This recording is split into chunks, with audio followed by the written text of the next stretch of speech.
their seats. I'll open today's extraordinary governing body meeting with the reading of the affirmation. Tēnā tātou katoa. We seek wisdom, understanding, insights into the views and circumstances of others, strength to seek what we believe in, humility to accept the combined decisions of others, patience, good humour at all times, tolerance and courtesy, while working in the best interests of our community. We come to apologies, and I have received apologies from Councillor John Walker and Councillor Wayne Walker, who are on leave of absence. Councillor Chris Fletcher, I think, for early departure. Are there any other apologies? Councillor Lee? Yes, as communicated 2 days ago, I am an early apology. I have to go to a funeral, Mr Mayor. Okay, thank you very much, Councillor. We'll add that to the list. So the motion is that we accept those apologies as amended by Councillor Lee. Do I have a seconder for that? The Deputy Mayor, all those in favour please say aye. Aye. The contrary, no. Carried. Are there any councillors that need to declare any interest for today's proceedings? If not, maybe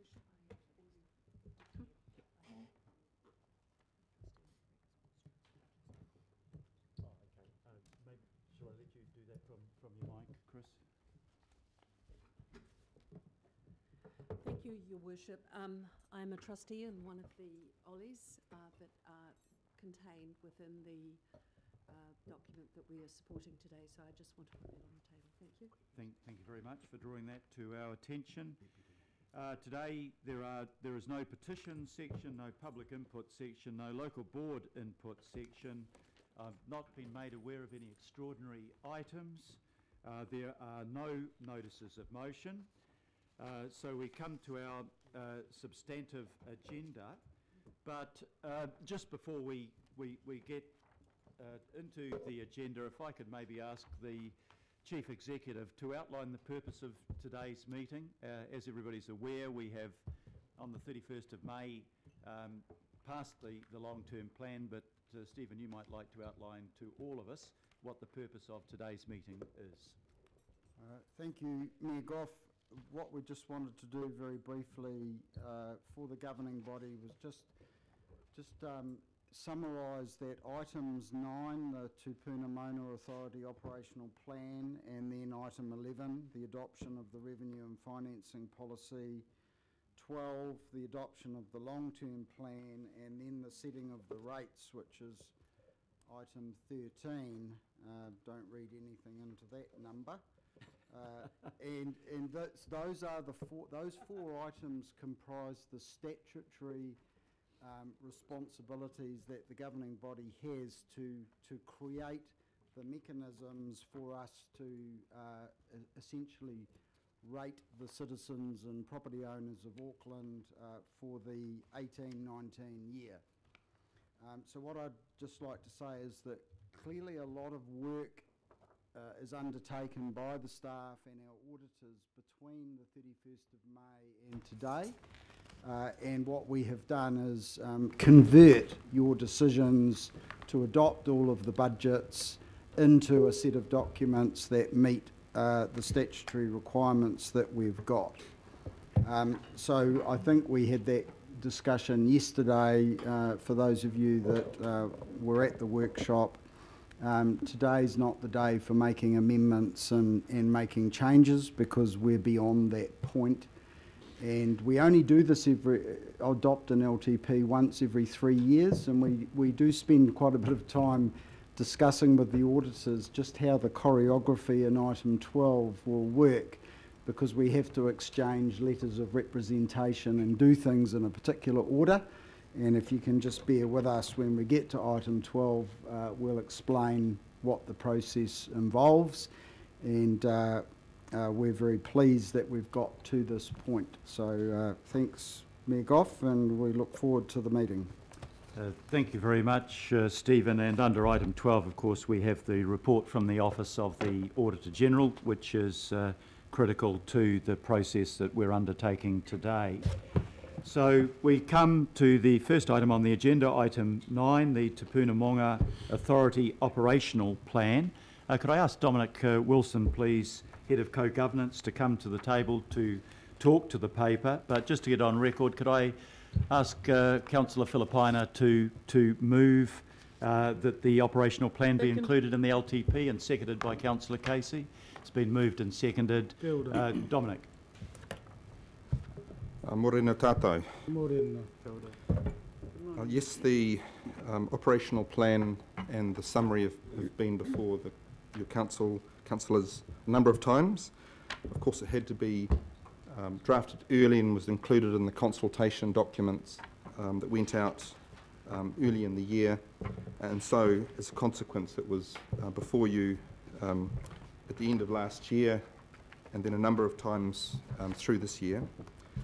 So there's nothing further to add on in relation to the actual operational plan and the summary itself. I did want to point out that feedback was received, and there were two mechanisms for feedback. The Te Puna Monga Authority had its own process and wrote directly to stakeholders and interested parties and received written submissions back and held an open oral hearing to hear those submissions. And then there was also, of course, the council's consultation process, and submissions were received online for that. And that's all summarised in the attachment A before you.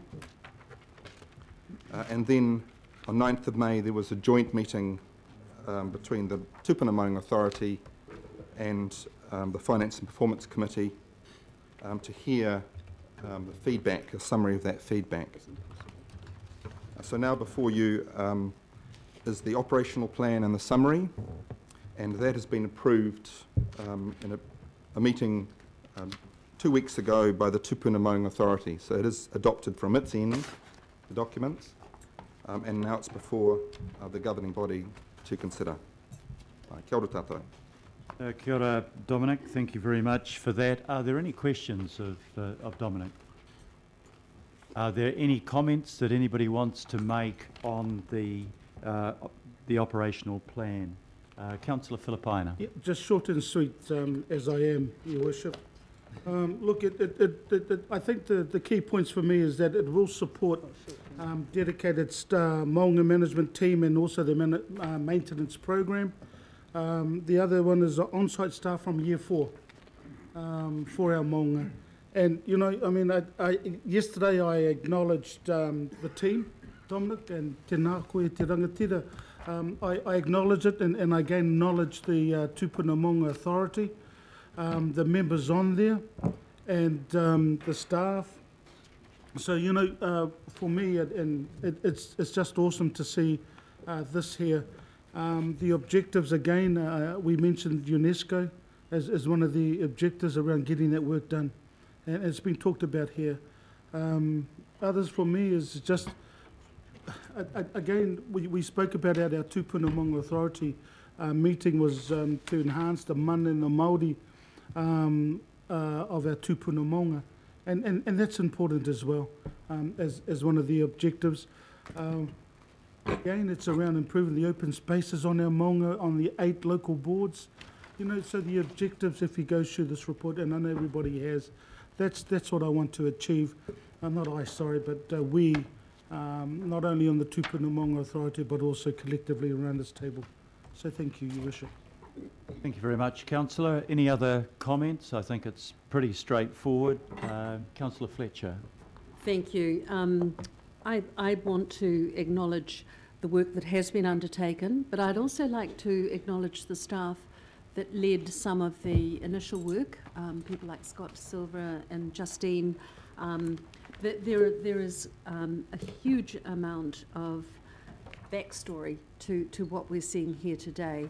So I'm giving it my complete support, but with the caveat of the disappointment over Puki Tāpapa.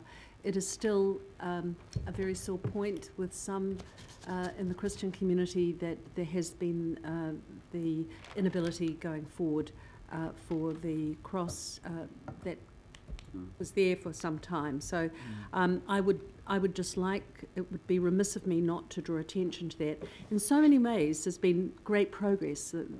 The removal of vehicles from the manga and allowing that access has been wonderful, but we did it mindful and sensitive to the communities and the inclusion of people with disabilities so that they could have access. And I think as we work through these difficult issues, it's just good to be able to try and be inclusive and take everyone with us. And I think, unfortunately, with Puki Tapapa, there could have been a better way. So with that, I'm happy to support it because I actually think this is going to be wonderful for Tamaki Makaurau, but I would have preferred perhaps a different route, a different path with regards to the cross and Mount Roskill. Thank you very much, Councillor. Councillor Cooper. Just a question through you, Mr Chair. The operational plan says 18-19, but there's references in the report and all through the plan to 10 years and 3 years. So is that correct? The operational plan is an annual plan, but it does contain, both in the summary and in the main plan, the full 10-year LTP funding budget. So that's the reference to those things. I know. My question is, we're adopting an LTP, but we're talking about a one-year plan here, but with a whole lot of references. So that's where the confusion is for me. I would have really liked, an indication of 10 years out. So we're doing the annual plan at the same time. Is that? That's correct. Under the legislation, every year the annual plan has to be agreed by both the Tupuna Authority and the Auckland Council. Thank you.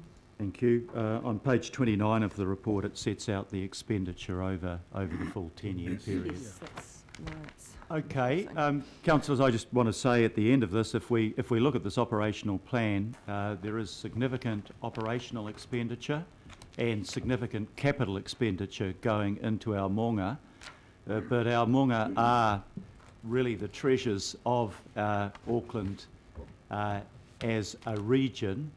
And I think that the investment that we're making there through the co-governance procedures is a recognition of the importance of those mountains to our region as a whole, to our heritage, to our recreational and reserve assets. And I think we are going to see a big transformation in the way the maunga look and the value that they add to our city, to Māoridom, and to the whole of the community. So I certainly endorse the report. So we'll put the motion has been moved and seconded. All those in favour, please say aye. Aye. To the contrary, no. I declare that carried. We come now to item number 10. Thank you very much, Dominic. If I can ask Christine Gulick and Adam Milliner, please, to come to the table. The item is the allocation of decision-making for non-regulatory activities. I will maybe ask the Deputy Mayor, was on the Governance Review, to move that. Have I got a seconder? Yep. Yep, seconded by Councillor Clow. And Christine or Adam, if you'd like to speak to the paper, please. Thank you, Mr Mayor. Good morning, everybody. The purpose of this item is to seek adoption of the updated version of the allocation of decision-making for non-regulatory activities. It is a legislative requirement for the governing body to allocate to itself and the local boards all non-regulatory decision-making. And the current version that we have was adopted in 2015. As the allocation table is published in the long-term plan, we generally have a practice of reviewing it every 3 years alongside that process. However, given the allocation of decision-making was considered so extensively as part of the governance framework review, the scope for the current review of the allocation of decision-making, we've limited to reflecting the one substantive change that the governing body did approve in September last year as part of the governance framework review.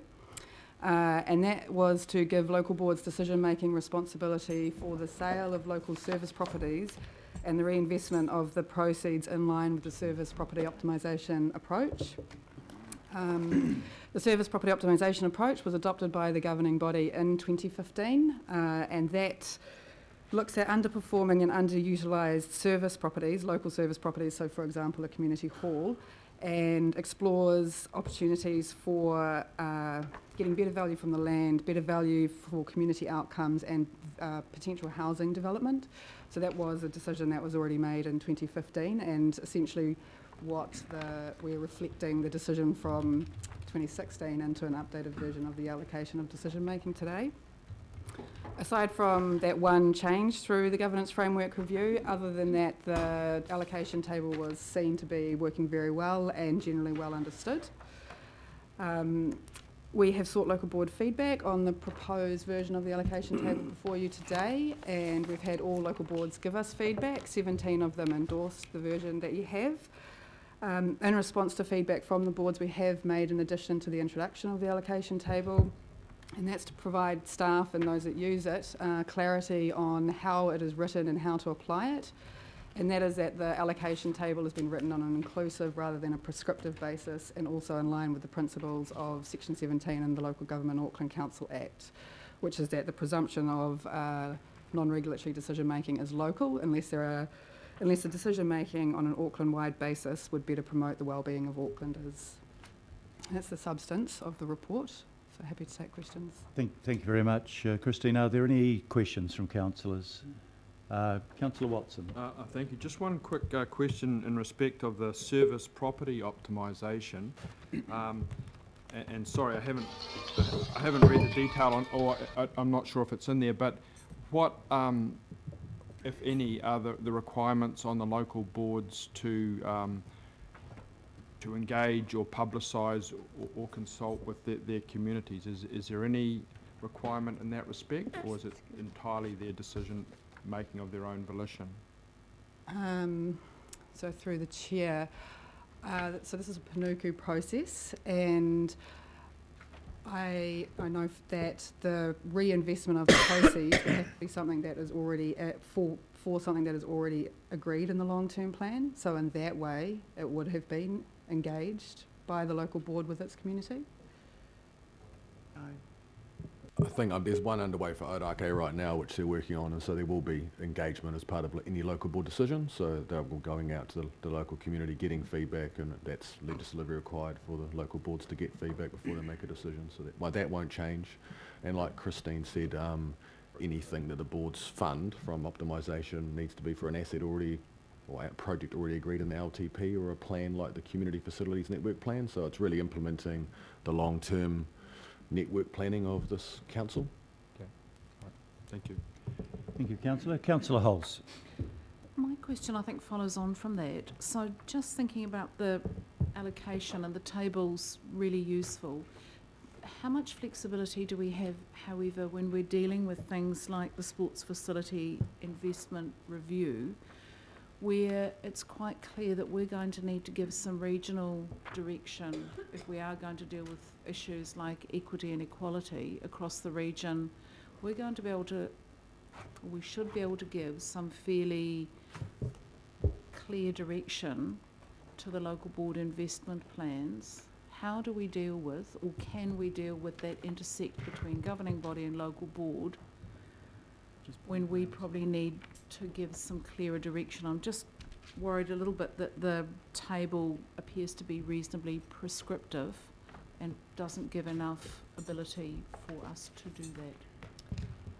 So through the chair, I think, if I'm hearing you correctly, that it's that the question is around regional policy making, which is clearly a role of the governing body, and both the governing body has a role to listen to the local boards in that decision making, and the local boards have a legislative role to provide input. So I would have thought that the key way to address your concern there is to have a thorough process where the local boards are sharing their concerns with you throughout the policy development, so that you can reflect that in your decision making.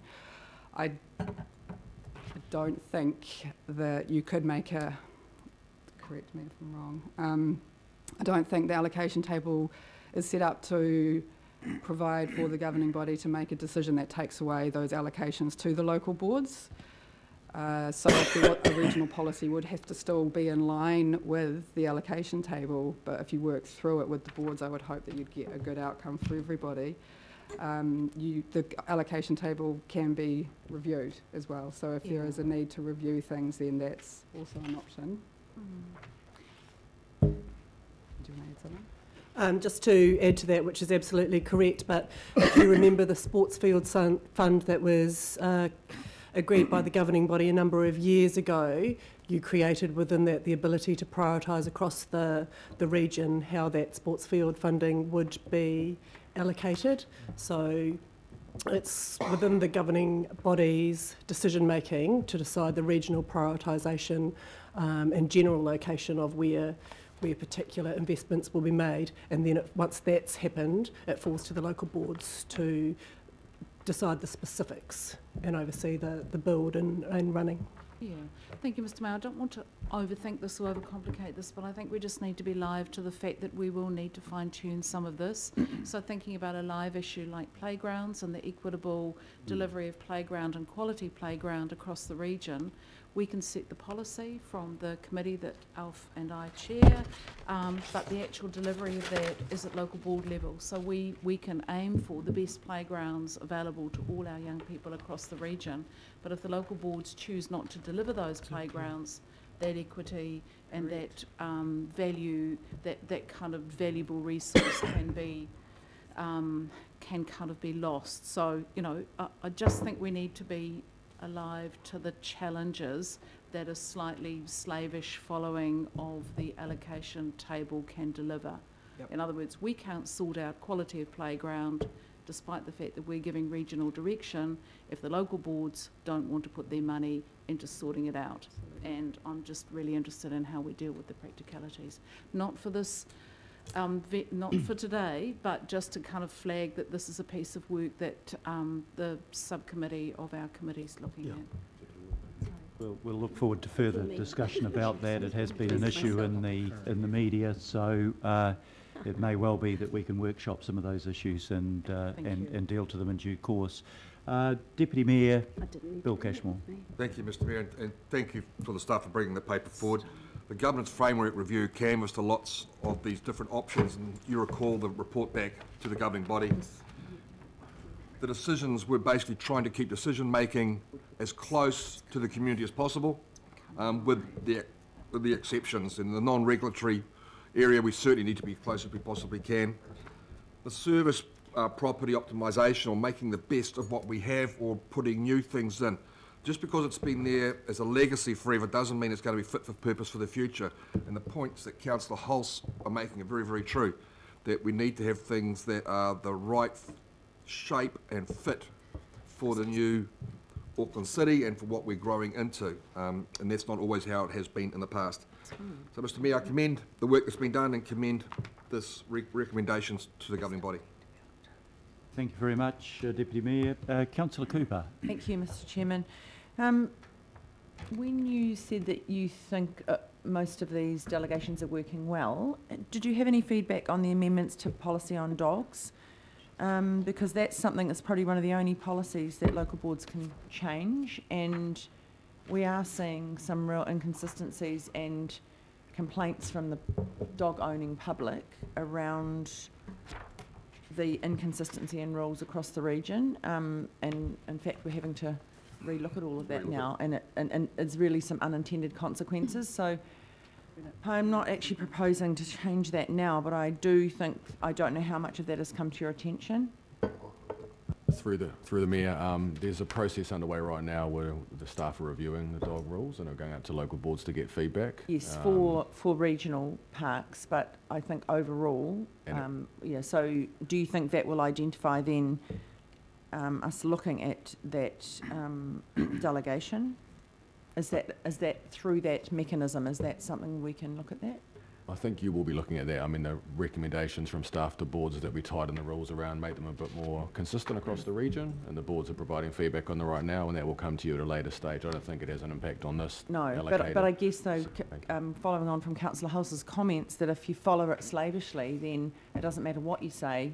Local boards, if they want to change it, they can, because they have this delegation. So that's, you know, we can do good faith, but if there's not good faith forthcoming, that's my concern around that, because it is becoming quite an issue. So anyway, we can't change it now. I'm not proposing to change it now, but I think it's something we need to keep an eye on. just one last comment, if I may. That's a regulatory decision as well, so Yes, it the is. governing body can Yes. decide. This is non-regulatory, but it's interrelated. You're right. Thank you. Thank you very much. Councillor Bartley.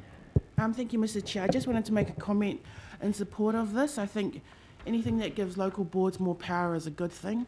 I think the ones that know best about what's best for a local community are the local board, not Panuku. So, yeah, I think that this is a good thing and I support it. Thank you.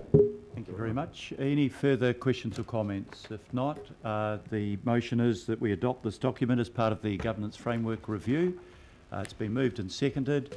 All those in favour, please say aye. Aye. To the contrary, no. I declare that carried. Thank you very much to our officers, and if I can ask Andrew Duncan, Manager of Financial Policy, to come to the table for item number 11, which is the adoption of the revenue and financing policy. I'll just get that moved first. Councillor Clow, would you like to move the recommendation? Do we have a seconder for that? I'll second. The Deputy Mayor is seconded. And Andrew, if you'd like to speak to the paper, please. This paper recommends the adoption of the revenue and financing policy as amended to reflect the funding decisions the Council made on the 31st of May, which then set the basis for the funding laid out in the long-term plan. Right, that was brief. Plenty of room for questions if there's something that you missed on the paper. Questions from councillors, first of all, please. What we're doing, of course, is it's the policy set out in attachment A. So, Councillor Darby. Just a small one. Can I take you to 140, top of that, a reference to regional fuel tax? It refers to the RFT being used to fund capital expenditure and limiting it to that. That's the way it's reads there.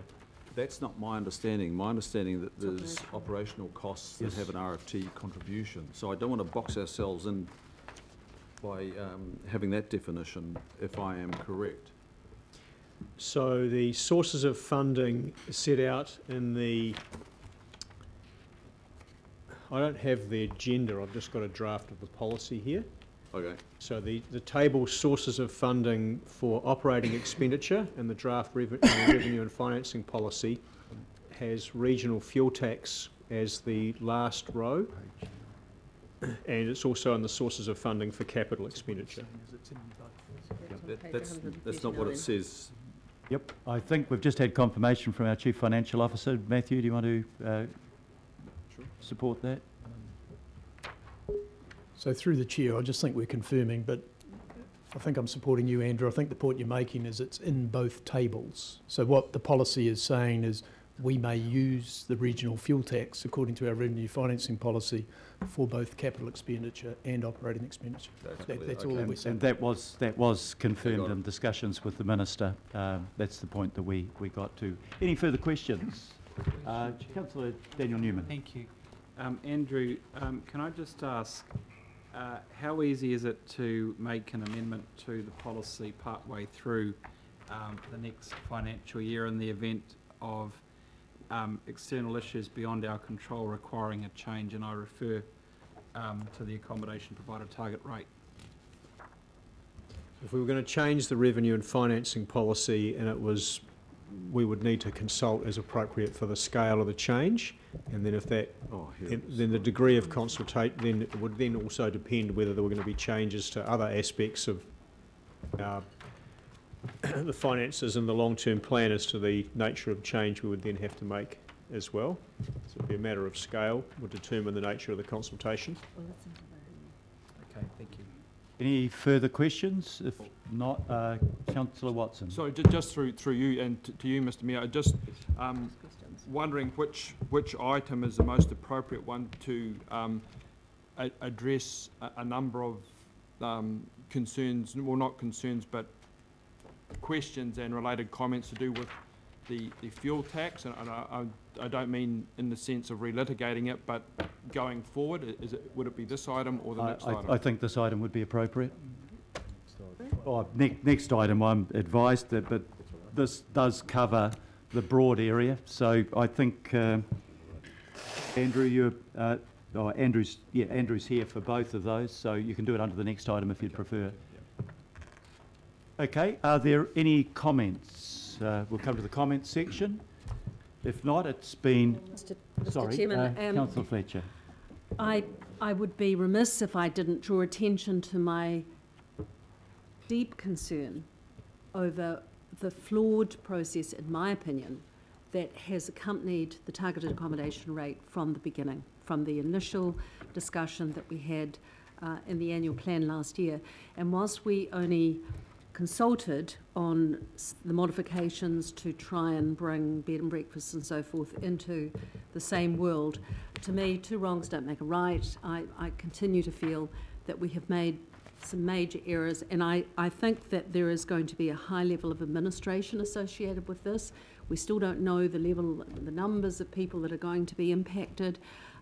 So in terms of compliance with it, the administration, in terms of banks for bucks, I am not persuaded that this is a good policy, and I will be voting against it. Thank you, Councillor. Just to remind councillors that actually I had directly from the regional manager of Airbnb his agreement that this was the appropriate thing to do, and that we have agreement from the hotel and motel industry that bringing Airbnb into line with other accommodation providers creates a level playing field. Just, I probably don't need to remind councillors, but what we're doing this year is not dealing with the substantive policy. I know the Councillor Fletcher and others have some concerns about that.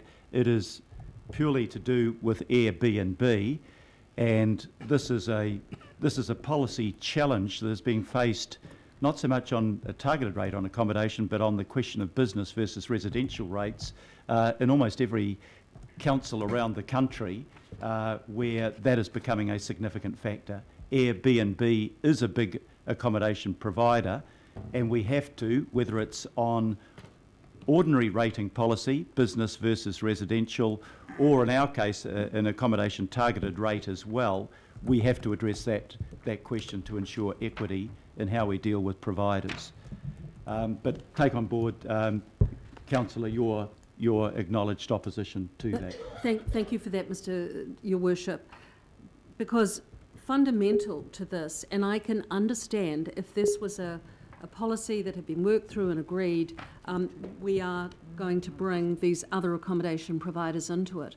But what we are doing is rolling over those geographical zones that were determined during the annual plan last year, and I think are inequitable, and I don't think they are substantiated in terms of the explanations that have been given to us. So it's for that reason I think it's flawed. Yep. And I think the advice that Andrew has previously given us that if we want to look at that again, the next appropriate occasion will probably be in the annual plan for next year. Okay, are there any other comments? If not, I'll put the resolution. All those in favour, please say aye. Aye. Aye. To the contrary, no. No. Carried. Would you like your, I think, Councillor Fletcher's opposition recorded for the reasons that she has spelled out. We come now to item 12. I'll ask Andrew to stay there and be joined by Kylie Evans, Michael Burns and Ross Tucker. And this is the key item, which is the adoption of the long-term plan. And we'll first of all, actually I'll put it on record, I'll move accordingly. I think Councillor Clow to second that and ask staff to speak to the paper. Okay, thank you. So this item is seeking adoption of the final adoption of the 10-year budget. This is the final step in a lengthy process that's played out over the last 12 months. The couple of the key steps in the process recently is the decisions made on 31 May about the key policies and budget items in the budget. Staff have then turned those decisions into the documents. So there's 3 volumes of documents that we're asking you to adopt today. Those documents have travelled through the Audit and Risk Committee on Monday and been given a clean bill of health through that process. It's travelled through legal review and external audit review. You'll hear from the Office of the Auditor General shortly. The legal team have given sort of full sign-off of compliance with all statutory requirements. In the final stages of the audit process, there was one error identified, which has been circulated. So we're asking you to adopt the 3 volumes incorporating this correction that's been tabled. The correction relates to Auckland Transport's numbers. It's a late change resulting from the RLTP that was adopted by Auckland Transport last week. And essentially, in the 10-year budget, we have to break the transport budget into two separate components. And there was a bit of an issue with the reallocation between the 2 components. And one of the two pages with financial tables were reflected an incorrect allocation. That's been corrected.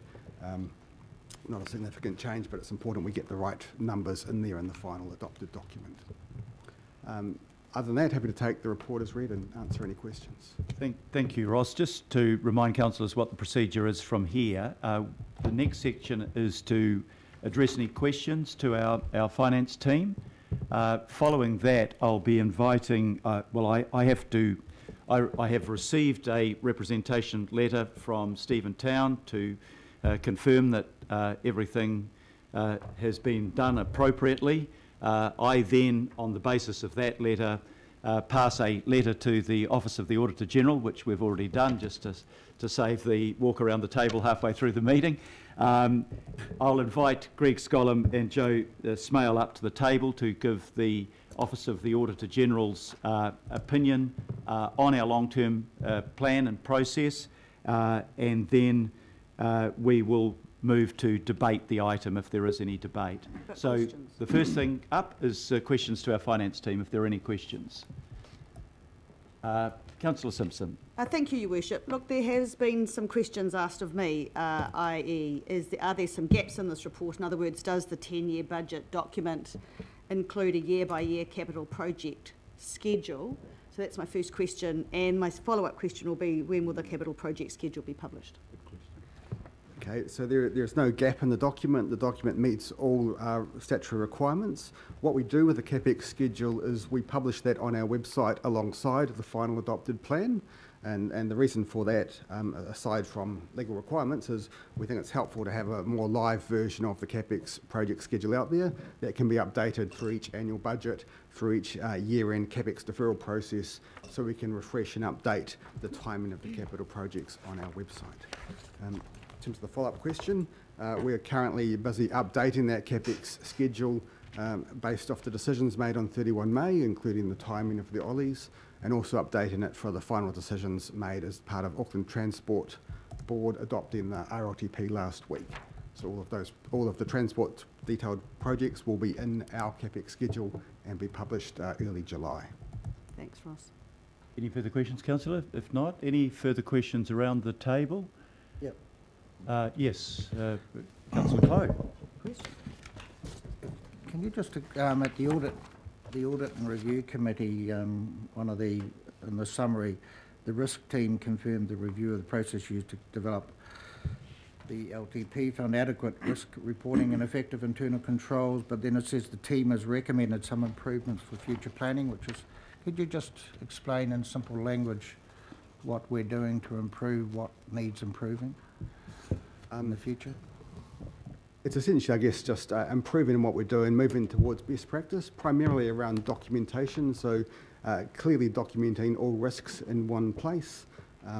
Things like there was comments around, there's the risk documentation of key risks and mitigations in one register that has everything in one place, all nice and tidy. Another bit is around performance measures, so how we measure our performance and just the metadata. So in terms of how is it measured, who collects the data, all of that information about the methodology is stored in different places, and the recommendation is we move towards a central database of how we progress. So it's all in that improvement space. Good. Thank you. Thank you. And maybe as a member of the Audit and Risk Committee, I can just mention that the committee, which as you're aware is chaired by Sue Sheldon and has another 2 independent members on, the independent members of that committee spoke very highly about the clarity of the document and the process that had been followed. So I think they'd be happy to put that on record at this meeting. If there's no further questions, I want to thank the finance team, and I'll probably do it again, but to thank all of your team for the extraordinary effort that you've put into this document. I've been really impressed at the professionalism and the quality of the work that's been delivered to us. And I also want to acknowledge Councillor Rossclough as Chair of the Finance and Performance Committee. I think the process has been an extraordinarily good one, and that you can be proud of the work that you've done and you've delivered to us. So thank you very much to including the Chief Executive and the Acting Chief Financial Officer. It's been a very good job, and I think I speak on behalf of all of us to acknowledge the work that you have done. So thank you very much for your attendance, and if I can invite to the table, please, the Deputy Controller and Auditor General, Greg Scollum, and the Audit Director of Audit New Zealand, Joe Smale. Just to repeat, we have delivered. I've had delivered to me the representation letter from the Chief Executive Officer, and I have in turn delivered a letter to the Office of the Auditor General indicating that what we are required to comply with, we have, and that to the best of our knowledge, we in every way comply with the requirements for this long-term plan process. Greg, welcome. Thank you very much for the work that you and your team have done as well, and I invite you to address the governing body on the opinion of the Audit Office. Thank you, Mr. Mayor, and good morning, councillors. So just quickly to introduce, so Joe Smale on my right is responsible for the day-to-day management of the audit, and Sarah Markley, who's on my far right there, is my chief advisor within the OAG on Auckland matters. So I thought it's appropriate that they're both here with me this morning. Essentially, we've completed our work, which is pretty important given you're about to adopt the long-term plan. Our process started last October, so it's a long audit process, and it effectively is done in two phases. So the first phase is so that we can issue an audit report on the consultation document, and my recollection of that was you adopted that in late February. So that was sort of phase one. You then go out and consult, and then we're during that period working on the audit of the long-term plan, which is now before you. So it's a two-phased arrangement. I'm in a position today to sign a standard audit report on the long-term plan. So what that means is, in our view, the long-term plan is fit for purpose. There are no issues that are of concern to us such that we want to raise those issues in the audit report. We will no doubt issue a management letter to management around the process sort of issues, and we may have some recommendations for fine-tuning that. But in terms of our comfort with the document, with the long-term plan, we believe it's fit for purpose. So there will be a standard audit report signed today and released. I mentioned the two phases. So on the consultation document, you may recall that we included a paragraph which drew attention to some uncertainties in the area of transport. We have chosen not to do that in this case because we believe over the months since the CD was adopted, a lot of that uncertainty has been removed. It doesn't mean there's no uncertainty, and every plan in the country has some uncertainty implicit in it. This is planning, this is forward-looking, and it's 10 years. So there's clearly uncertainty. I guess what we're signalling is it's in the normal sort of zone of uncertainty now. So we chose in this long-term plan audit report not to draw attention to those uncertainties. So that's the difference between the phase one audit report and the phase two. But yeah, with that, we'd be happy to take any questions. Thank you. Well, thank you very much, Greg. A standard audit report always seems a bit ordinary, but it's better than the alternative option that you have available to you to issue. Thank you very much to you and your team. Is there anybody else in the team that would like to comment on that, Joe or Sarah? You're fine. So now's the opportunity, councillors, for us to raise any questions that we may have of the Audit Office. given the nature of the report we've just received, there may not be a lot of questions, but this is an opportunity for you if there's any concern that you have or any issue that you would like to raise. I'll pause just to see if... No need to pause. No, I think the indication is, given the nature of your report, Greg, we're very happy with that. Thank you very much for that. Thank you very much for the work that you've done. Much appreciated, and we enjoy a very professional relationship with your office, which I think makes it really easy for both sides. Even though we have quite separate roles to play, I think that's done collaboratively and professionally. So thank you very much. Thank you. Right. Thank you for taking the trouble for being here. Councillors, we now come to any debate on the long-term plan. We've obviously thrashed this issue through over a 7-month period, and I do want to take the opportunity to thank all of the councillors for the input that you've had. The document that we have in front of us is a collective document that starts as my proposal and ends up as our proposal, and that's exactly what it has been. And there has been an enormous amount of work that each of you have put into this, and I think we've come up with a document that is quite transformational as we move into the next decade. But it is now open for any discussion or debate by councillors. I'm happy to accept that we've thrashed that through already and we don't need any further debate, but I need to give you that opportunity. Councillor Watson. Thank you, Mr Mayor, and just in light of your comments about not relitigating the debate that we had last time, I've just got a few comments to make, and they really have surfaced as a consequence of the month between our last decision, and I think it's important for me anyway to put my views on the record, and they may well reflect other people's views as well. I'm not sure. So I guess the first thing, and I'm going to confine my comments largely to the sort of the flagship, if I could use that term, of the long-term plan, and that's the regional fuel tax, of which there has been a lot of coverage in the intervening month. And I guess I just really want to make it clear, Mr Mayor, that I will be supporting the long-term plan, and I support your attempt to try and really do something meaningful over the next decade to deal with our transport woes, and I think that's certainly been the expectation of our public, and that's why I'm supporting the fuel tax. But I just want to make it clear, Mr Mayor, that it is conditional support, that it's not carte blanche, and I note that the council does have the ability at any time to propose a change to the scheme subject to public consultation. So I think it's important to recognise that, just as much as we're talking about a decade, we do have the ability to make changes either in quantum or in total, and that's certainly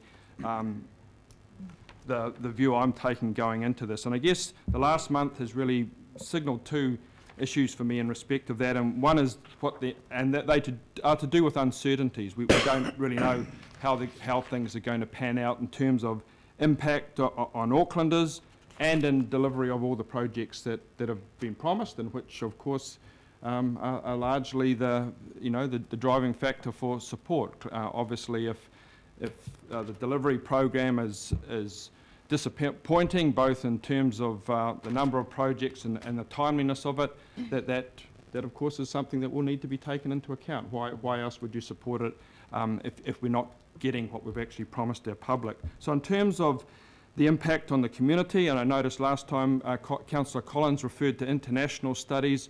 We haven't really had any studies. I understand there are some groups that are interested in doing what might have been helpful, and that is looking at how more disadvantaged sections of the community are affected, and no doubt that material will manifest itself over the next couple of years.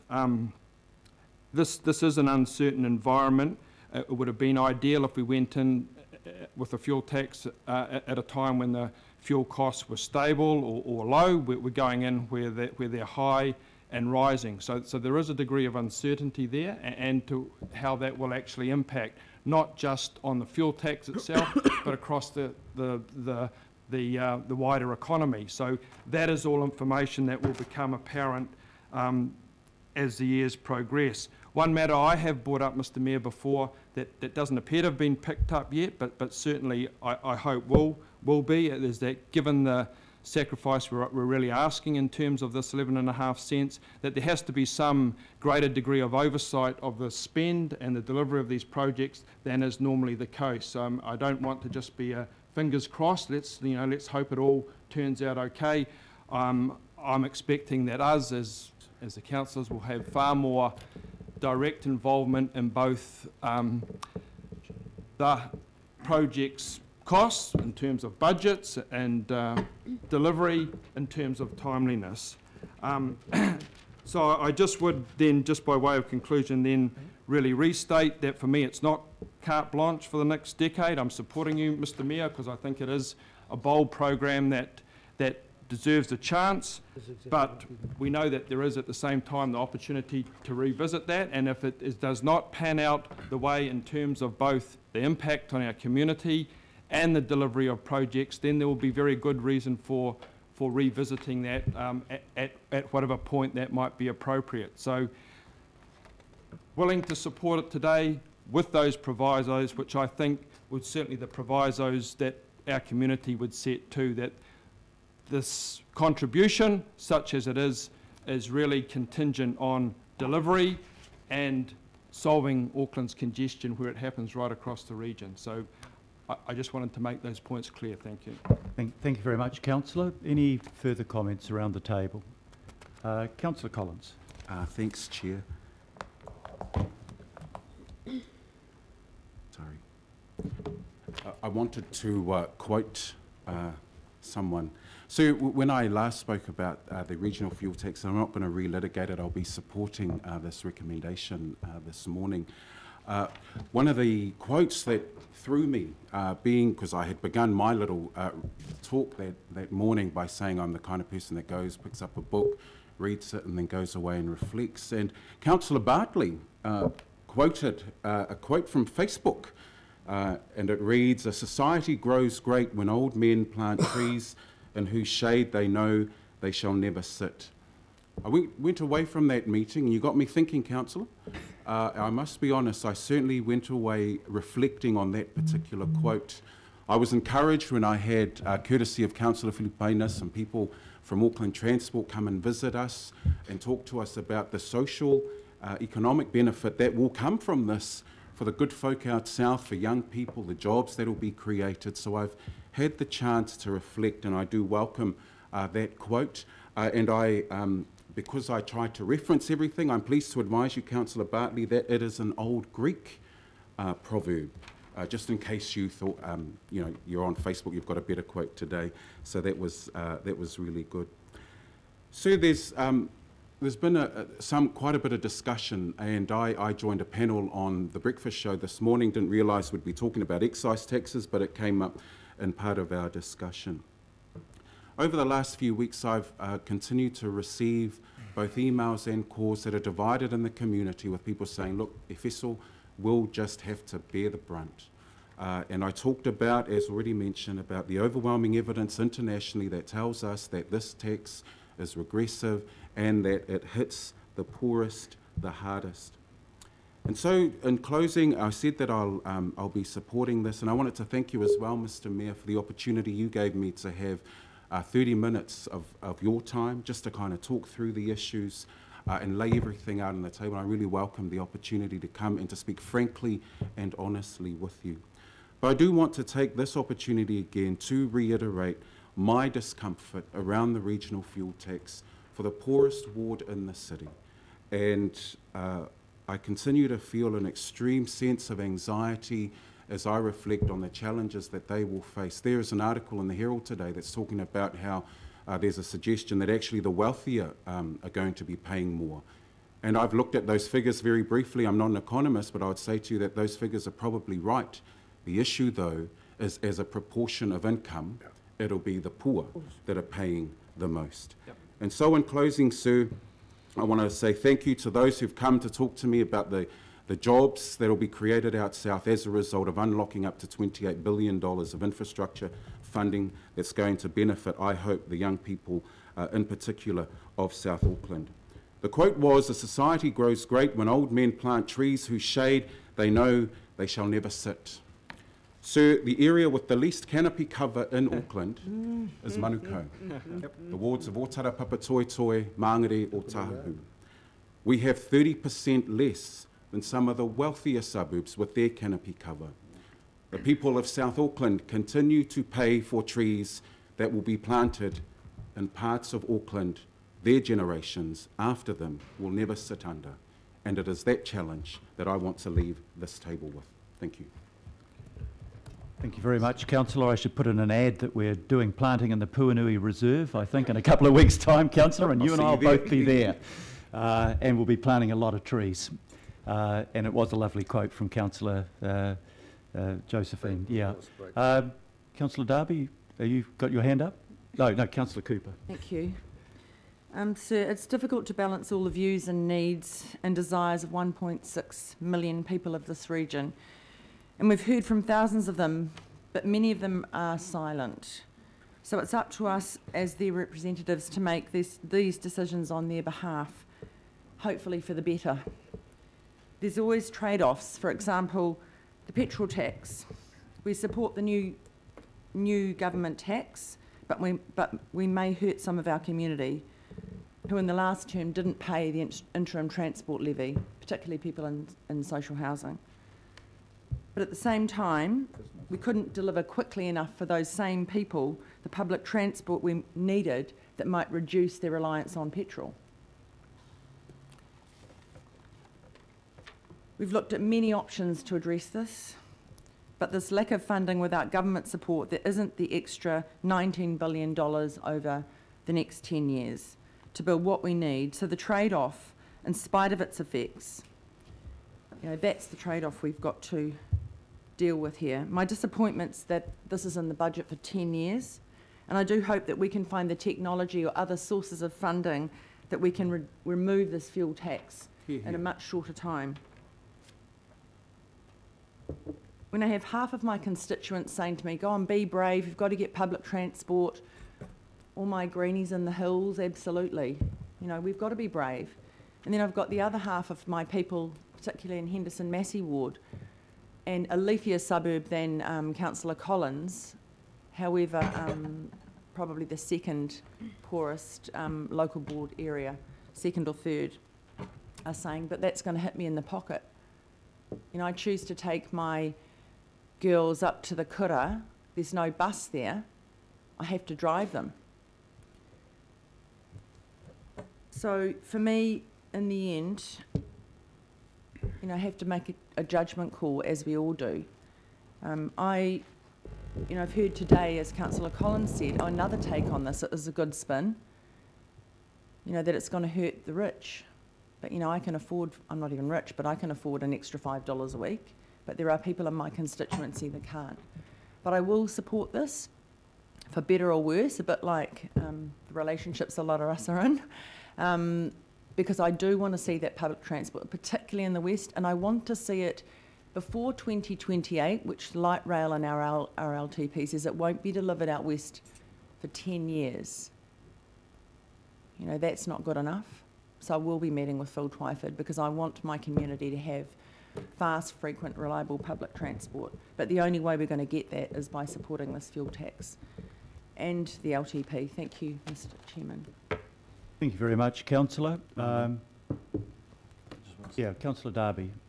I just want to say something briefly. I'm really excited about this budget. For me, I've been in local government since late '04, and I don't think I've witnessed a budget that was remotely near a budget that we're just about to rubber stamp today, that in my view is going to change the landscape in Auckland, probably in the most dramatic way, probably since the 1950s, post-war. And so we are going to be looking at a very different Auckland 10 years hence, 15 years hence, and 50 years hence out of today. Primarily, I think it's going to be a place where people are housed. It's going to be a place where people are connected, and it's going to be a place where nature is protected out of our decisions today. It's been referred to it as a build-it budget, and it is. I sort of term it in my own way as a shape-shifting budget for Auckland. But I'm just going to fire a little warning to us all here. We're confirming a budget that is quite significant, that enables that build-it, subject to. And the subject to is we are going to have to change the culture of our organisation politically and management, our CCOs, so too government, if it is going to realise what's promised in this budget. We've not faced that before. We've not faced a situation where we've voted budget of such significance with such great expectation. And that expectation is only going to be delivered upon if we reshape how we make our subsequent decisions. And that will require us politically, in some cases management, getting out of the way, doing business very, very differently in the future. We can't, members, in my view, be getting embroiled in a lot of minutiae. We can't we just cannot, because this budget will not be delivered upon. So there's going to be some testing there for us as politicians, councillors, local board members, and also, government MPs, ministers, to ensure that we deliver on the promise in a timely way. Because if we don't, this will just be budget lines. Now, I stress that because there really is a need to change our organisation now. And I invite the Chief Executive and the Mayor to start to have that discussion with us now as to how we need to get out of the way to allow our consultants, the construction sector, and our staff at council and all the various agencies to get on and take those budgets and transform those budget lines into real projects for our people. Thank you very much, Councillor. Deputy Mayor Cashmore. Thank you very much, Mr Mayor. A little bit in the same lines as Councillor Darby, really, and Councillor Watson. This particular budget delivers us $4.2 billion in extra capital expenditure in transport alone. 1.385 of that comes from the fuel tax. The $28 billion ATAP budget over the 10 years not only delivers an enhanced transport program, but also additionally 3,000 jobs. And to Councillor Darby's point, none of that can happen unless we have significant change of mindset and delivery from government, but also from the industry. We need to lift the capacity substantially to deliver on these programs. And we need to work collaboratively with the Crown and also the industry to do that. Transportation is Aucklanders' #1 issue, closely followed by housing. The two are all very strongly interlinked through the infrastructure provision, whether it's pipes or roads or PT. All are equally essential to have a growing, improving lifestyle for all Aucklanders. And as we are a big chunk, over a third of this country's GDP, and growing fast, the Auckland, Hamilton, Tauranga triangle is probably attracting more than 50% of the country's population growth and is probably creating around 80% of additional jobs. To meet that challenge, we have to be looking at the horizon. We have to be planning ahead. But by gosh, we've got to be looking right beside us at what is being put down on the ground, in the ground, and being built on top of it. Because if we don't, we will continue to fall behind. So the challenge is new technology, new methods of delivery, but also certainty. Business cannot survive without certainty, and a 10-year, $28 billion budget does create that certainty because it's fully funded. So I commend the work that's gone into the creation of this, and I commend my fellow councillors' bravery, aspirations and vision, because this is something that we simply must do. Thank you very much, Deputy Mayor. Councillor Simpson. Thank you, Your Worship. I speak in support of the long-term plan. There are parts of it that I don't support, and you know that, and they are noted. I speak in support of the local boards who've all put their input into their part of what makes up our long-term plan. To be honest, I didn't think if you'd asked me a year ago whether I would be supporting an extra rate, targeted rate based on the capital value of your home for anything. If you'd asked me I would support that, I would have said probably no. But the point I want to make is that in my vote around those kind of issues are based on the feedback from people. I firmly believe, people in my ward, I firmly believe if we take the time and effort to go out and ask Aucklanders what they think, that it is certainly my duty to respond accordingly. And the message I want to give to Aucklanders, if there are things in this long-term plan that you don't like, did you feedback? Because I want Aucklanders to be very clear, from my perspective, that actually Council does listen. We are giving you the opportunity, and I think we need to do more in that space to make sure we get more people feeding back. So my vote, as I said, is in support of the majority of it, with points that I have noted from the May meeting still rolling through for today. So thank you. Thank you very much, Councillor. Councillor Filipaina. Thank you, Your Worship. I've lived in Mangere. We moved in 1960 into Mangere, and still live there. Also worked in the police for 38.5 years in the county's Manukau district, so I know the ward quite well. And it's interesting, I'm only going to make one point, Your Worship, because I'm not going to cover off on what people have already contributed. But I've noticed one thing since the original vote that we had at the governing body around the regional fuel tax, is that I have had meetings with the community since then, because I obviously voted for the regional fuel tax. And what was interesting, Your Worship, is that not too many people know that the interim transport levy is gone. Mm. Yeah. And I was actually quite surprised with that, because I said to them, it's in the consultative document. I also mentioned to them and said, look, did you know, I don't know whether you've got a vehicle, but did you know that if you haven't got a vehicle, that you won't be paying $114 for those that own their house? And they says, no, we didn't. So that's really the only point I want to make here publicly, is that the interim transport levy has gone. For those that are using public transport, that you are not paying the 114. Yes, I know the argument. There are a lot of our homes in the area that Councillor Collins has spoken about with our ward. I mean, I know that there's a lot of renting, Housing New Zealand, so they don't own the home. But for those that do, that's really the point I want to make. And it was surprising that 99% of the people that I've met, that I've spoken to with groups, didn't know that. So I obviously will be supporting the long-term plan. Thank you, Your Worship. Thank you, Councillor, and thank you for reminding us that a removal of the rate somehow doesn't get the same publicity that the imposition of a new one does.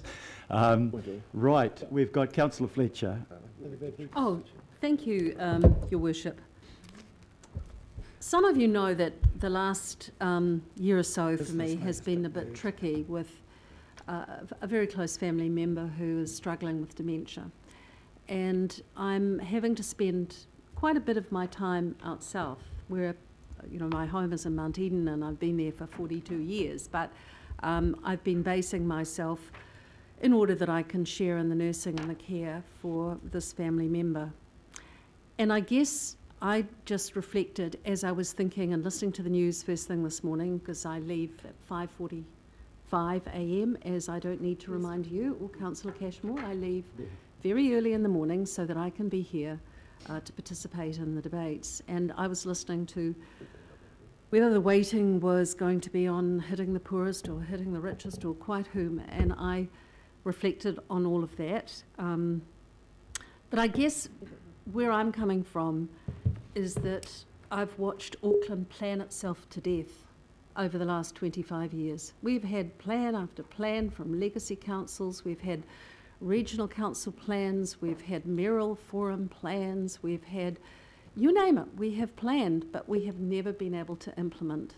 You know, it's not been a shortage of good ideas, it's just been the inability to deliver.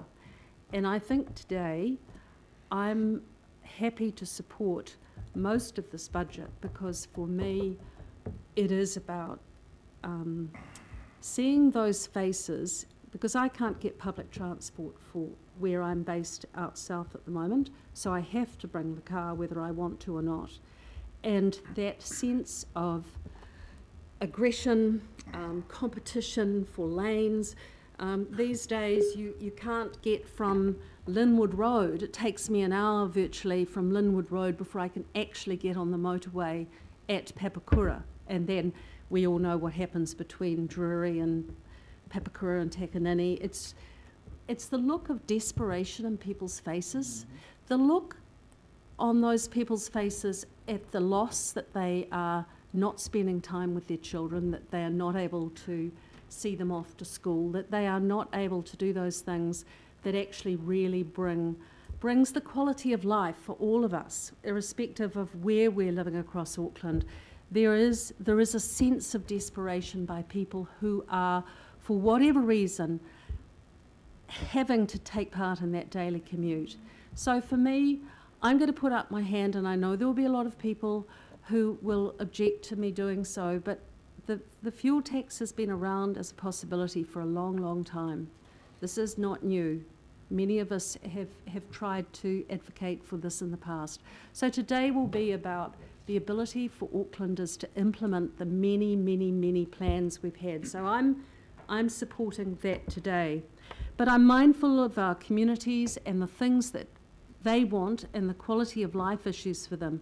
So I want to touch on something that Councillor Holst was speaking of before, and that is, as part of this budget, there is quite an important component on the parks, the recreational side. And I've been pleased to be working with Matthew and his team.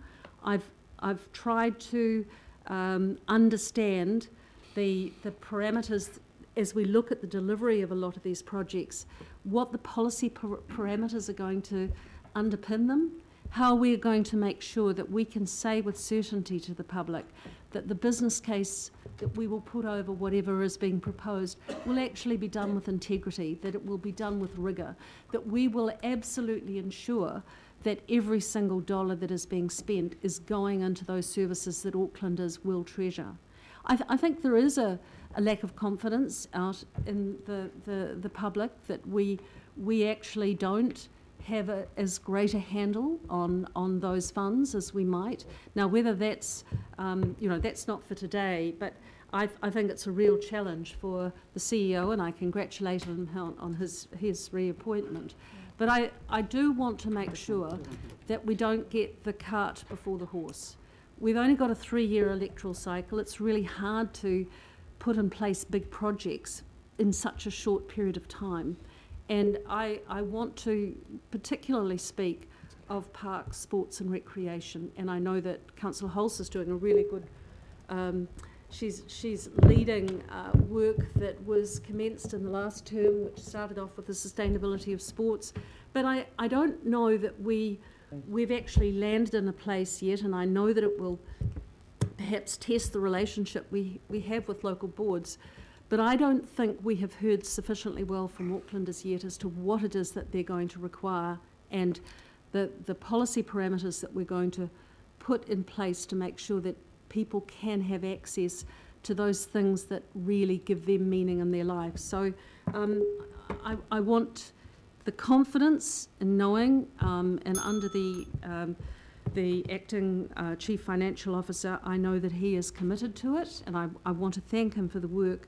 But I really do believe that we need to do a better job in taking the public with us, on demonstrating that we've got the policy. There was an issue just last week where the 17A review might have jumped ahead of the public policy development of the parks, and it's not the time to go into that now, but the public need to have confidence on that. Speaking to Councillor Simpson's feedback, I actually think Aucklanders have got consultation fatigue. I think they know we've got the plans, they just want us to get on with it, and that's what the budget is about today, because the lion's share of it, of course, is related to transport. So I don't want to see us fritter the goodwill that we have in the public with other things, which is probably why I'm still aggrieved about not getting on top of issues like the targeted accommodation rate in a satisfactory way. But the broad thrust of the budget is very good. It's been a budget that I think everyone has come together on, and again I want to commend the staff because they've made it possible for me to be able to support it today, so thank you. Thank you very much, Councillor. Councillor Richard Hills. Thank you, Chair. Yeah, I think this is a transformational budget, and it's a budget that looks forward. I mean, every question we get from the public is, why haven't you done that? This week with the news of the Safe Swim results and the issues on Takapuna Beach, people say, well, why haven't you done that? People ask why we're stuck in traffic. The Cody dieback issue. Everyone says, well, why is it like it now? Well, we're actually doing the job now, and looking forward, we're addressing those issues. We can look back and keep getting angry, but we actually need to look forward. The Cody dieback issue, yes, there may have been things we should have done in the past, but now we've increased the budget from 5 million to 100 million over 10 years, and we're acting on it. With the water, we've increased the water infrastructure budgets by 50% in one long-term plan. 50% is huge, a huge increase on infrastructure, and that won't fix everything right away, but it's actually speeding up what previous council should have been doing, and maybe we should have been doing, but we're doing it, which is the important thing.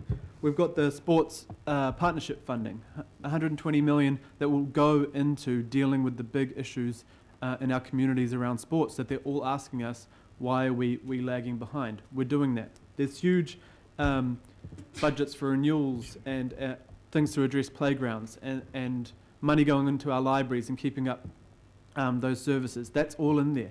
When we're dealing with the big issues around water and environment and transport, we're still making sure we're funding our Auckland Art Gallery, which we heard loud and clear that we needed to support. We're increasing the regional arts grants, thanks to Councillor Casey and others, that will help give us great events and good programs for young people and other people around our communities. That's in there. We've got huge feedback from right across our communities on many, many things. There's thousands of things in this budget that we'll never be able to talk about because there's just not enough time. But we're able to do all those things with the best of our ability. It's not going to be perfect, but I think, we're doing some huge, huge stuff here. On the transport space, I mean, we are already doing a lot. If we expected in 4 years to have 300,000 or 400,000 hop cards. We hit the 1 million mark over a year ago by this time, so doing amazing work there. We're hitting 92 million trips a year on the Auckland Transport already, and that's because we've invested. This is going to ramp up that investment. That's going to ramp up the issues. But we've got to remember, we're only about 10 years in to a rapid transport system. London's 150 years in. People talk about London. They've been building for 150 years. Hong Kong, 50 years. Someone said to me the other day, why don't you just build a rapid transport link like they have in Hong Kong? Well, that one project cost $35 billion. So our total budget for 10 years is $28 billion. So we can't be like other cities because we don't have the populations. But this budget shows what we can do, and it's standing up. We're seeing the horror on our roads of deaths and serious injuries, pedestrians, cyclists, everyone. We have to use this budget and explain to people why this is important for our communities, how we can get young people on public transport, walking and cycling to school safely, and parents can go off to work and know that their kids are going to be safe when they get through the doors. I met a grandmother on the bus the other day, and she told me that, and I couldn't understand because I'd seen her before, where she was going, where she was coming from. She gets up in the morning, takes the grandkids on the bus to school in the opposite direction of the house, then gets off, gets the hops back on the bus, gets back to the same place again, hops off on another bus and gets to work. She said she does that all in 40 minutes, 3 different buses, and it cost her $1.90. You know, she said before it was almost pointless because we had to pay for transfers, you had to pay for extra buses, it didn't work. She said the system's so easy now, she barely ever needs to take the car, and the kids love it. So we're getting there in some areas, but we need to ramp it up. You know, talking about people wasting time in traffic, my dad is a floor sander my whole life. He's 61, 62 now, and he still works basically 6 or 7 6 days a week. When we were kids, Mum was really sick, was paralysed and in a wheelchair for some time when we were kids, and then was never able to work again. So Dad basically worked 6 or 7 days a week. He would go off before we woke up, and he'd get back at 6 or 7 at night. And most of his day was stuck in traffic back, when I was a kid, and it's still now. He spends most of his time in traffic, but he has seen huge changes. He says the Harbour Bridge, because of the busway, he said you're never stuck there anymore. He said it has cut off half an hour off his day both ways because of the busway, because other people are using buses, so he and his workers can drive around. So I know what it's like to spend not a lot of time with Dad because of transport and traffic. We're not going to fix it overnight, but I think that this budget will change the way we live and change our city so we can actually spend more time with family doing the fun things that the other parts of this budget cover. So thank you. Thank you very much, Councillor. Councillor Bartley. Thank you, Mr. Chair. Supporting the long-term plan, but because we're talking about the fuel tax, I'm going to talk about that. And no, Councillor Collins, I don't have a Facebook quote, but if I see something good, I'll tag you in it. I got my first real job. So my first job was cleaning the convent after school at Macaulay High School. And that was cool because it was after school. I didn't have to travel anywhere. I just go there after my classes finished. But my actual first real part-time job was at the airport. Like most kids that grow up in Mangere, you kind of work near where you live. And my family, my dad's weekly income was $328, and he raised 3 of us on that income. What would have helped us when we were growing up would have been public transport to help me get to my part-time job. And I have no doubt that would have helped other families in the similar situation as ours for, kids that are working, people that are working where they were working in places where there was no public transport to get to. So my dad would drop me off to my part-time job. So that vote on the fuel tax, although it was difficult, I did it for the next generators. To give them options to make their lives better in the future. But what we talk about here, we need it backed up by Auckland Transport, and we need it backed up by the organisation.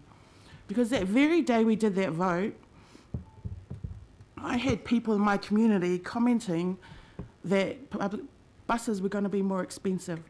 So we really do need to ensure that, we talk about public transport, but it needs to be affordable, it needs to be easier, and it needs to be accessible. And at the moment, my email is blowing up because of the bus network changes that are happening, where people are going to end up going, having 2 stops instead of 1 stop to get to where they need to get to.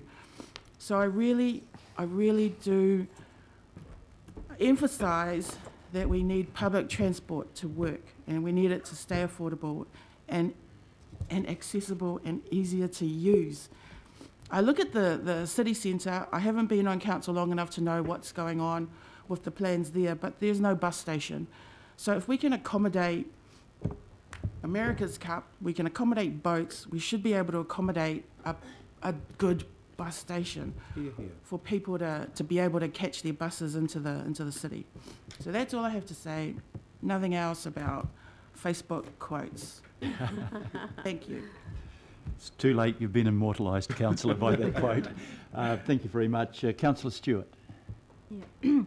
Well, as of the 1st of July, I think that's going to be the real test, and I think all of us around the table and all Aucklanders are going to really be tested by the day that they go to the pump and they have to pay for that extra fuel.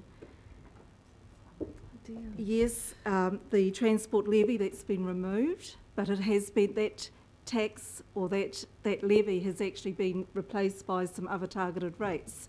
So there really isn't any real change there. So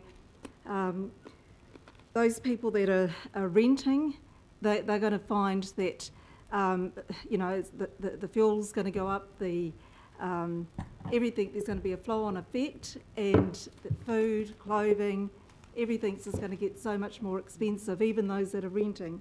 So I'm just going to stand by what I've said all along. I'm not supporting the fuel tax, and so today I'm not actually going to be able to even support this if that's going to, if the fuel tax, because I support this, means that the fuel tax as of the 1st of July, people in Auckland are going to be really hit in the pocket. And I was just listening to what Councillor Richard Hills was saying about, you know, people being able to get out there to do fun things. Well, I tell you what, people are going to be really, really struggling, and it's not just, it's people in all of our communities, in the middle class, the whole, everybody's going to be struggling, because every day's a struggle. People trying to pay their mortgage, their rents, their everything. So as of the 1st of July, I think that's going to be the real test. So I won't be able to support this today. Thank you. Thank you. Councillor Newman. Thank you, Your Worship. I mean, ultimately, this item is about voting to provide supply, and I'm not going to vote to oppose the provision of supply. So I'll be voting for the item, although whilst I don't want to relitigate every matter, of course there are some issues where I have disagreed with the budget, and my vote reflects that, particularly with respect to the regional fuel tax. Your Worship, I do think that a number of the comments that have been expressed around the table today are very salient. I agree with the sentiment. I think it was Councillor Watson who really reflected the essence of this, that there is a limit to the community's tolerance around certain things. There is a limit to the community's tolerance for the sale of local infrastructure that the community has paid for over many, many years and considers intrinsic to that community's well-being. I think that there is a limit to our ability to sustain new target rates. I accept what Councillor Filipaina said in relation to the removal of the interim transport levy, but Councillor Stewart is right. Of course people aren't going to feel the removal of that, because it's been replaced by two new target rates, water quality and the environment target rate. And yeah, look, Councillor Hills, I agree with you in relation to Safe Swim. Yes, we are actually doing something, but we are actually doing something in certain locations. We're not doing it in every location. There are still lots and lots of beaches on the Manukau Harbour that you can't swim in. And you're not going to be able to swim in it even after we've spent all the revenue that's going to be levied and raised to fund the work program in relation to water quality, because it's not in every location. So yeah, there are some parts of Auckland that are going to feel that they're well represented in the 10-year plan. They're well represented when it comes to who pays, but when it comes to, well, what is the benefit for those communities, some people are concerned that there isn't an equitable allocation of benefit. You know, I think that with respect to what the community wants, Councillor Simpson, what the community wants, I think is best encapsulated by what the local boards requested through their One Local initiative. And the reality is that when you look at the One Local initiative, I think that a lot of those One Local initiatives have been redefined to include business as usual. And so some of those local boards and the communities that they represent will say, oh, well, actually, we felt a bit shortchanged by that. Now, that's not necessarily the fault of the process. The reality is that we've got to live within our means, but it certainly doesn't aid the desire, the need for a consensus around what we can do. You know, I think that with respect to the haves and the have-nots, I'd say this: there is a drudgery to poverty, and that does not really afford for some people to get into the business, the pleasure of vision exercises around what the next 10 years, the next 20 years, the next generation will be, and where their part will be in that scheme, in that visioning exercise. For those people, the vision is how to make next week's rent, to get to work, to start the shift today, to earn the salary, to earn the wage, to make next week's rent. And I have to say to Councillor Cashmore that for me, those people are the brave people. Those people are the people who are particularly brave because they have no choice but to go to that blue-collar job, to drive to that job because there actually isn't the public transport available to them, but they do it because they have to do it for their family. But, Your Worship, I just want to conclude by paying tribute to you, because this is not an easy process, and you have a long history of advocacy for those in our community who have the least. You have, throughout your entire political life, been an advocate for those people, and for that I have a strong residual affection for you because of that. And so I believe that the intent of this proposal that you have brought forward is to try and make Auckland a better place for as many people as possible. And to that extent, I think that there are some really good aspects to this budget, and I want to acknowledge that, notwithstanding the challenges of debates and discussions that are had from time to time, you are to be commended for the work that you lead as the elected Mayor of Auckland, and for the work that you have put into this proposal. Yes, there are things where we disagree, but I would like to think that those things that we don't agree on can be overcome by all the things that we do agree on, and there are many of those too. So I want to thank you, Your Worship. Notwithstanding my opposition to aspects of this budget, I'm happy to vote for it. Thank you very much, Councillor, and for your generous words. Councillor Sayers. And then finally, I think Councillor Clow too. Thank you, Your Worship. I just want to thank you and the councillors for their input around the debating chamber today. It's been very, very interesting to listen to. And I want to back the comments from Councillor Newman and Councillor Fletcher around the broad thrust of this LTP. Is very positive for Auckland, and it is about providing that certainty of supply that you mentioned, Councillor Newman. So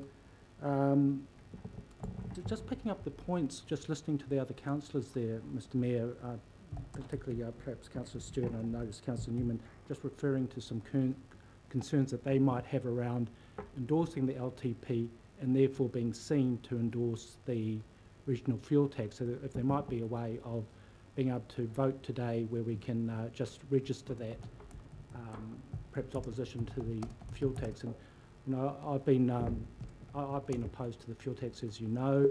I've felt that could have been the projects could be funded from finding internal savings, efficiency savings of between 140 and 150 million a year. So my stance is still the same, Your Worship, but rather than perhaps having to vote against this recommendation that we have in front of us, is there a way that we could vote in support of the broad thrust of this LTP, but still being able to register that non-support for the regional fuel tax, and part of that would be it wouldn't be carried unanimously in that situation, but is there a way of recording that?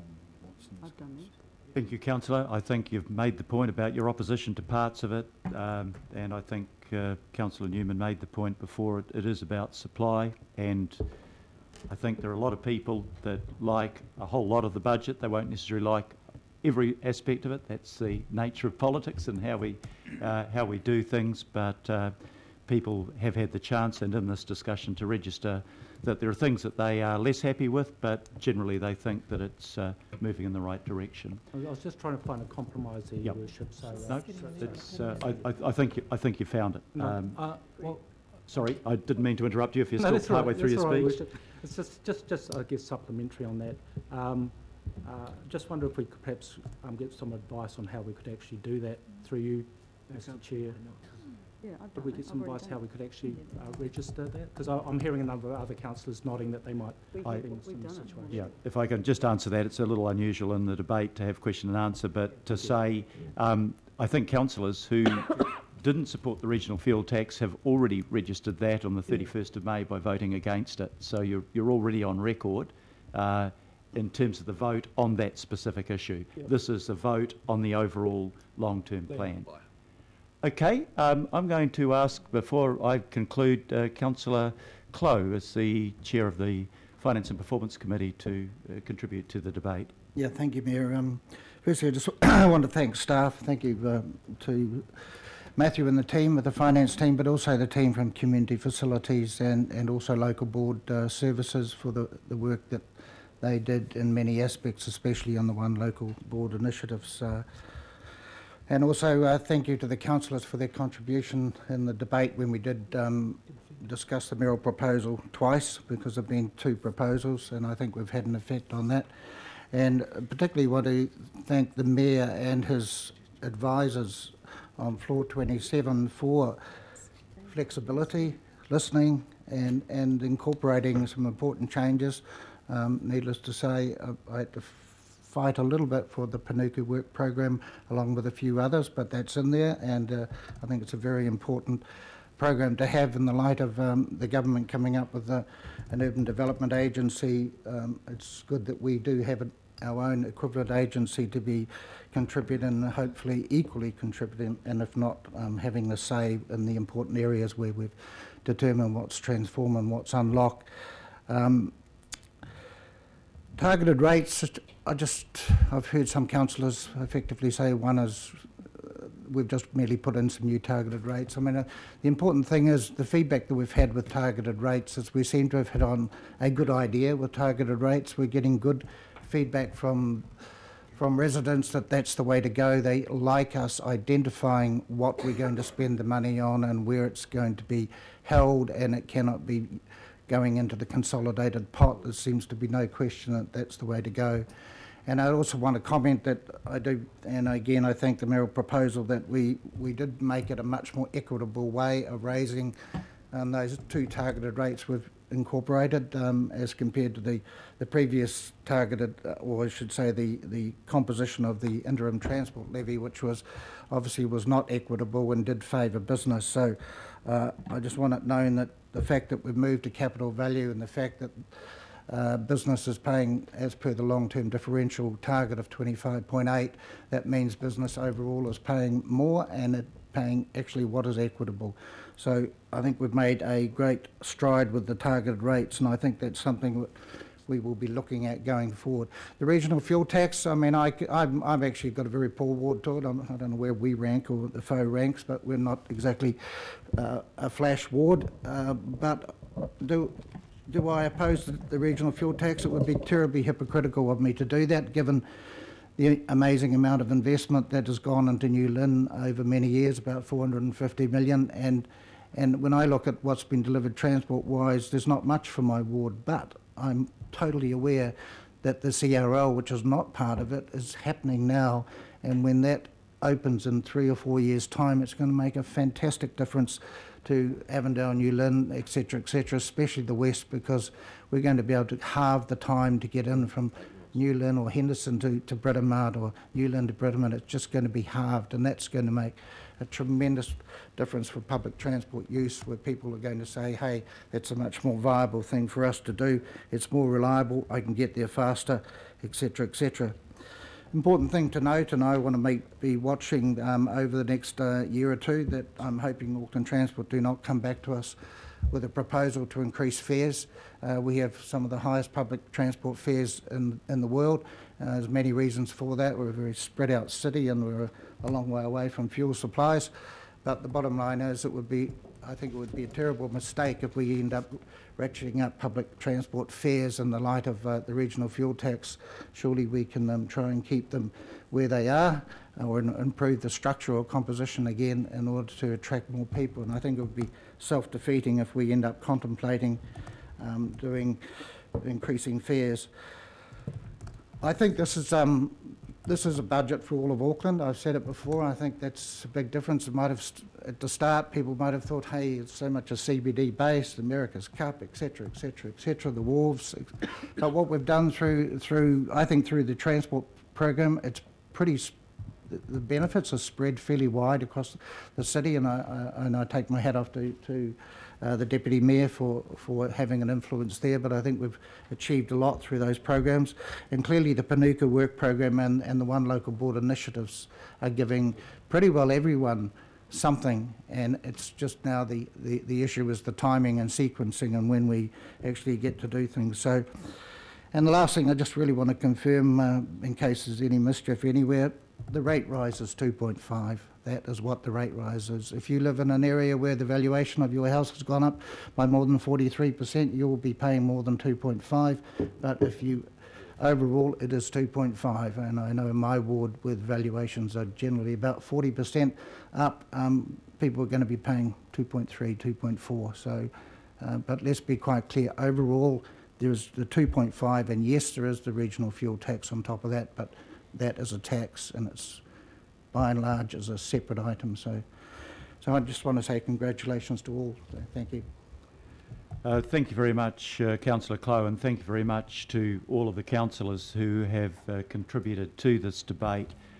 Can I just begin by reflecting on the fact that I thought that the comments from everyone were thoughtful and considered.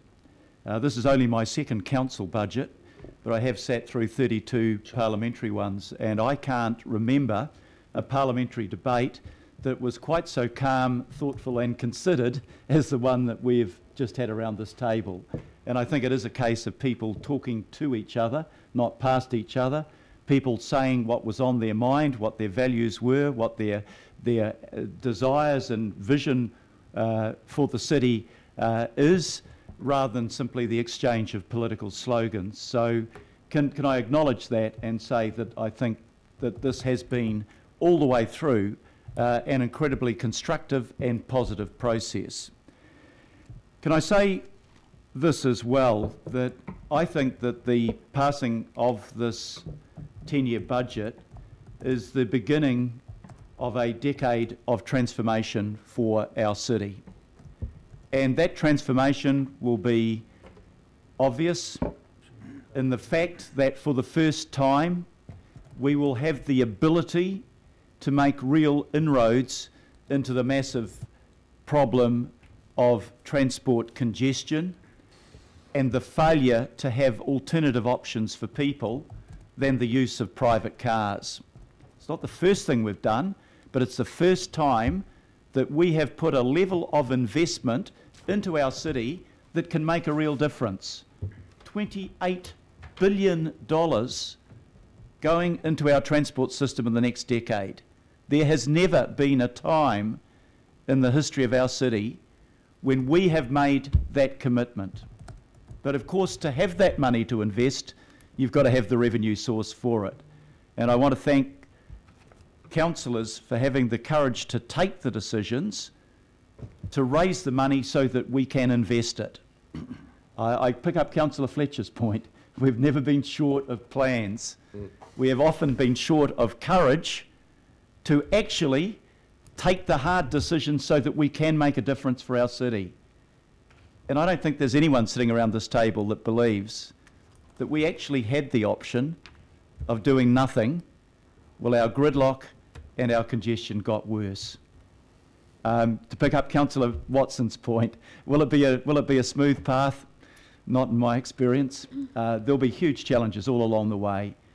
Getting the skilled people to do the construction work, getting the companies able to do that, making sure that when we're making this huge investment that we can actually go out and deliver in the face of construction costs that have been rising by 7 or 8% a year. But I do know this, that if you don't start with the investment capital to enable you to do it, then you'll make no progress. We have got the capital, we have raised it.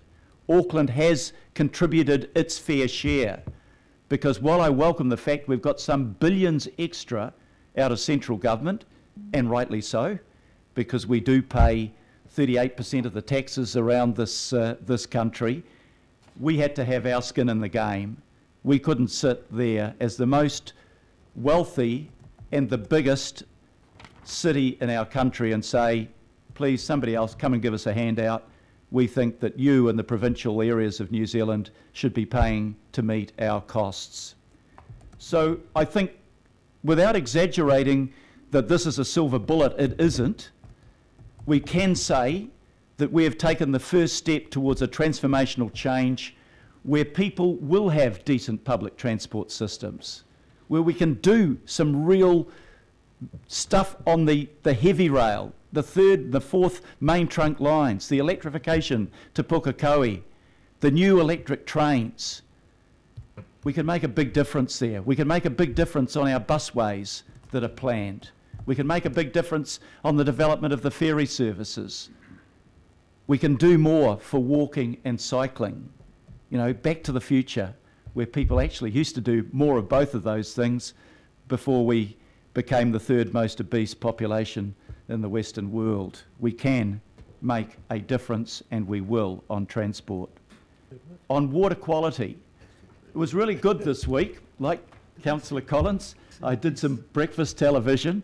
When people say, my God, is it good enough that 22% of the time our beaches weren't safe to swim in around Auckland? What are you doing about it? And we are doing something about it. Yes, and Aucklanders have agreed to it. I've got no apologies for a targeted rate on water quality. 2 to 1, Aucklanders said to us, get on and do it. Get on and do it. Don't wait. Don't find excuses for not doing it. Do it and we'll contribute. They had the chance to make submissions and to express their opinion, and they did so through Colmar Brunton and the submission process to say, we want you, the council, to show leadership. Clean up our beaches. Make it better for our kids and our grandkids, and we will. And in 10 years' time, every one of us sitting around this table will be proud to say we were part of that process of transformation. I want to acknowledge Councillor Hulse for being an incredible crusader for this. We will make a difference. It will be obvious. We will make this a world-class city. And we won't suffer the shame of saying for 90 years we've been putting our stormwater in with our wastewater and tipping it into the harbour whenever it rained. That is something worthwhile that we will have achieved. And likewise on the environmental front. You know, when our iconic trees, when our native forests, when our native bird life are under threat, do we have to do something special? Yes, and Auckland has told us again, get on and do it. I'm not going to go through the list. I thought Councillor Hills did a pretty good job on saying a whole lot of things where we're making a difference. I do want to mention Sport and Rec and that fund of $120 million, because that is important to the life of our city and making it a good place to live. Reversing the cuts to the art gallery, I think all of us are really happy around that. Councillor Simpson, Councillor Fletcher and others, Councillor Clow really worked hard with me on that to get that change. I think there's so much in this budget that is really good. But will everybody agree with everything? No. I'm happy to have a situation where councillors can register their opposition to aspects.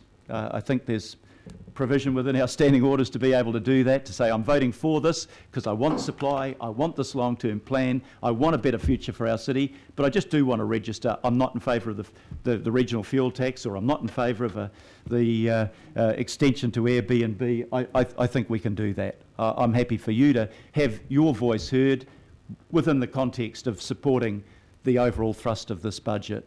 So a big thank you once again to all of you around this table who have contributed, who have knocked on my door, come in, talk to me, can we do this? You know, this is really important in our area. Is it possible to accommodate it? And I think we have. And again, Councillor Clow, thank you for the work on the local initiatives, and you put an enormous effort into that. But I want to finish again where I started earlier on, thanking our professional staff for the work that they put in. And Stephen and Matthew, if you can pass on to our officers, they come into a lot of flack. We all come into a lot of flack in local government, but they have worked hard, they've worked conscientiously, they've worked effectively, they are competent and they are capable people, and we're really proud to have them work as part of our staff. Yeah. So I think at this stage that's the conclusion of the debate. Don't think I've got anything other than to put the motion for the vote, but I am at the conclusion of that happy for people to register that there is an aspect, if there is an aspect of the budget that they don't support. So the resolution is in front of you to adopt the long-term plan with the minor editorial changes. I'm putting that motion. All those in favour, please say aye. Aye. Aye. To the contrary, no. No. Sorry, no. And who would like that? Anybody like that registered? Thank you. Councillor Sayers. I will as well. Yeah. And that's the long-term plan as a whole. Councillor Sayers, Councillor Stewart, register a vote against. And those that wish to have a particular aspect of their opposition recorded. I've done that already. Yeah. Councillor Simpson. I'll email Sandra. I think that if you indicate that to Sandra, we can get an accurate reflection. Thank you very much, councillors, for that vote of support. That is fantastic. Right, we come. I think we'll just move on to the next one, shall we? People ready to do that? You do? Yep. Next budget. Right. In your plan. Easy, councillor.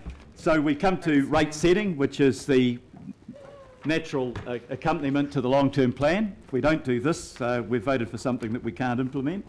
I don't think anybody wants to do that. Andrew Duncan and Aaron Matic, or is it just you, Andrew? You're all on your own. So this is to set the rates for the next financial year, and I'll ask Councillor Clow to move that. I'll second it, and if you can speak to the paper, please, Andrew. This paper has the rates resolution, which formally sets the rates that are laid out in the long-term plan that you've just adopted. I'm happy to take any questions. I like about Andrew, he doesn't mince his words. Right, so questions. Councillor Simpson.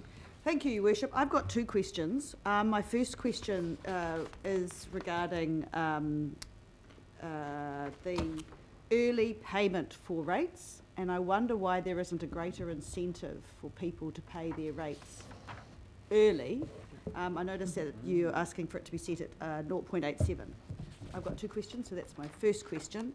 And my second question is the early payment discount and late payment of penalties instalment dates are obviously set on equal tranches, but the 31st of August is a Friday, the 28th of November is a Wednesday, the 28th of February is a Thursday, and the 28th of May is a Tuesday. And I wonder if that's confusing for Aucklanders, whether it would be better to have those rates payments days at the end of a week. Why are they all different dates? Those are my two questions. Thank you.